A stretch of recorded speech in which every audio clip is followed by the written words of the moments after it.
একজন বান্দা যখন আর একজন বান্দায় কষ্ট দেয় তখন আল্লাহ তাআলা তার হৃদয়ের সমস্ত শান্তি কেড়ে নেন, তার হৃদয়ে কোনো শান্তি থাকে না।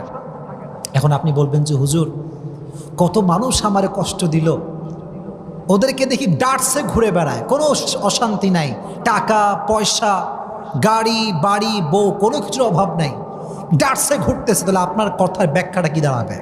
প্রিয় ভাইয়েরা, বাহ্যিক সুখটা আসল সুখ না, ভেতরের সুখটা হচ্ছে আসল সুখ। কথা বলেন ঠিক কিনা?